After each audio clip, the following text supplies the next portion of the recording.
जादू टोना, तंत्र मंत्र और अपने भले के लिए किसी की बलि देना, ये कितना सही है? या ऐसा भी आज होता है? पहले तो जादू टोना होते थे, क्या आज भी जादू टोना होते हैं? अगर आप सोच रहे हैं नहीं तो आप गलत सोच रहे हैं, क्योंकि जादू टोना के जरिए 10 वर्षीय नाबालिग बच्ची की हत्या कर दी गई और उसके शरीर से 5 जगहों से खून निकालकर देवी माँ के चरणों में चढ़ा दिया गया, केवल किस लिए? कि उसका बेटा सही हो जाए। दरअसल सारी कहानी को हटाकर आपको मैं एक ऐसी कहानी सुनाने आया हूँ जिसको सुनकर आप भी कहेंगे कि क्या जादू टोना आज भी होते हैं? क्या जादू टोना के जरिए किसी की हत्या भी की जा सकती है? उत्तर प्रदेश का ही एक ऐसा जिला है जहां 10 वर्षीय लड़की बच्ची शादी समारोह में जाती है और वहां मामा मामी ने मिलकर अपनी ही भांजी का कत्ल कर दिया। वो भी कत्ल किस लिए किया? पूरी घटना के बारे में आगे आपको बताएंगे, लेकिन उससे पहले नमस्कार, आदाब, सत श्री अकाल। आप देख रहे हैं केजे इंडिया। मैं हूं आपके साथ कोशिश जायसवाल। दरअसल आपको हर रोज मर्डर की कहानी हम सुनाने के लिए आते हैं, रोज रात के 9 बजे। और आज मैं आपको एक ऐसी कहानी सुनाने जा रहा हूं जिसको सुनकर आप कहेंगे कि आज भी जादू टोना के जरिए किसी की हत्या होती है या जादू टोना के जरिए किसी की बल दी जाती है। तो ऐसा ही यहाँ पर हुआ। दरअसल उत्तर प्रदेश का एक जिला पड़ता है देवरिया। देवरिया में भटनी थाना क्षेत्र है। भटनी थाना क्षेत्र में बेहरा डाबर गांव नामक एक गांव है। 27 नवंबर को वहां पर एक 10 वर्षीय नाबालिग बच्ची की हत्या हो जाती है। हत्या कुछ दूर खेत में उसका शव मिलता है, खून से लथपथ। उसका गला रेत के हत्या की जाती है। जब पुलिस को यह सूचना मिलती है, पुलिस जाती है वहां पर, शव को पोस्टमार्टम के लिए भेजती है। तो पता चलता है कि एक शादी समारोह है, वहां पर वो बच्ची आई हुई थी अपने पिता के साथ।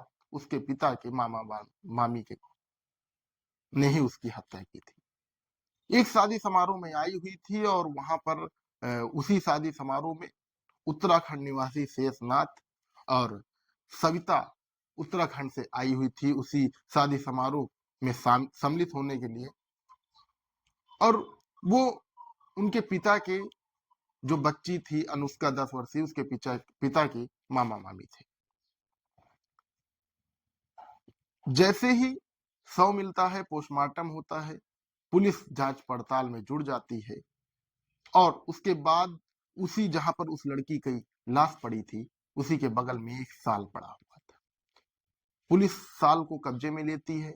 कब्जे में लेने के बाद उसे घर वालों की पहचान के लिए ले जाती है। तो घर वाले पहचान जाते हैं कि ये तो सविता का साल है। उस साल के जरिए पुलिस सविता तक पहुंचती है। उसके बाद सविता और उनके पति शेषनाथ यानी मामा मामी को पुलिस गिरफ्तार करती है। 5 घंटे की कड़ाई के साथ पूछताछ किया पुलिस ने। उसके बाद उन्होंने बताया कि हाँ, हमने ही हत्या की। उन्होंने कबूल कर लिया कि हाँ, मैंने ही हत्या की। और हत्या किस लिए की, ये ज्यादा इंपॉर्टेंट है बताना। 22 वर्षीय संजय, जो सविता का बेटा रहता है, सविता बताती है कि मेरा बेटा 22 वर्ष का संजय नाम है जिसका, उसका मानसिक संतुलन मतलब मानसिक रूप से वो पीड़ित रहता है। मानसिक संतुलन उसका खराब रहता है। एक दिन हम रात में सो रहे थे। उसके बाद सोते हुए मुझे सपना आता है देवी माँ का, और देवी माँ कहती हैं कि अगर तुम किसी कुंवारी लड़की की हत्या करके कुंवारी लड़की की बलि चढ़ा दोगे तो तुम्हारा बेटा सही हो जाएगा। अब होते करते सविता तो पहले मन को बहलाती है कि नहीं, ऐसा हम किसके साथ करेंगे, लेकिन अपने ही बच्चे के सवाल पर उसने ये सब चीजें कर डाली। अपने बच्चे को ठीक करने के लिए उसने ये मर्डर मिस्ट्री रची थी और उसके बाद उसको अंजाम भी दे दिया था। तो सविता बताती हैं कि 27 नवंबर को हमने उसको, बच्ची जो अनुष्का 10 वर्षीय रहती है, उसको मैंने लालच दिया शाम को शादी समारोह में ही, और उसको वहां से हम लोगों ने मिलकर गायब कर दिया। मतलब सविता और शेषनाग दोनों पति पत्नी होते हैं, उनने उसको, बच्ची को गायब कर दिया।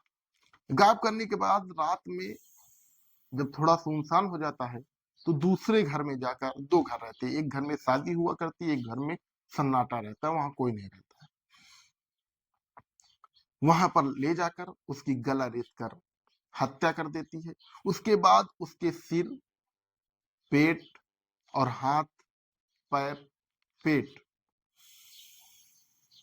उसके शरीर के 5 अंगों से खून निकालकर देवी माँ को चढ़ा देती।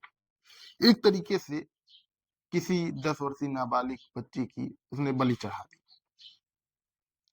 तो ये वो बताते हैं कि मुझको सपना आया, मुझे ये कहा गया, तो मैंने किया। अब आप सोचिए कि अपने बेटे को बचाने के लिए, अपने बेटे की तबीयत सही करने के लिए मामा मामी ने अपनी भांजे की कत्ल कर दिया, वो भी कत्ल जादू टोना। हाँ, इसमें बताया जा रहा है कि कुछ तंत्र मंत्र और जादू टोना में यूट्यूब का भी सहारा लिया गया है।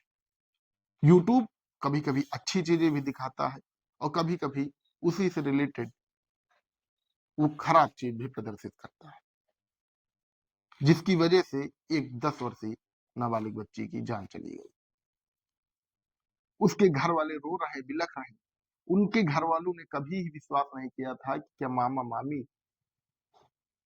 एक हमारे ही बच्चे के कातिल हो जाएंगे। आज मैं आपको ये कहानी इसलिए लेकर आया हूं कि जो तंत्र मंत्र का जरिया है, तंत्र मंत्र से लोग आज भी हत्या करने को तैयार हो जाते हैं, ये कितना सही है, कमेंट करके बताइएगा। एक नई कहानी के साथ आपको फिर मिलेंगे, तब तक के लिए नमस्कार।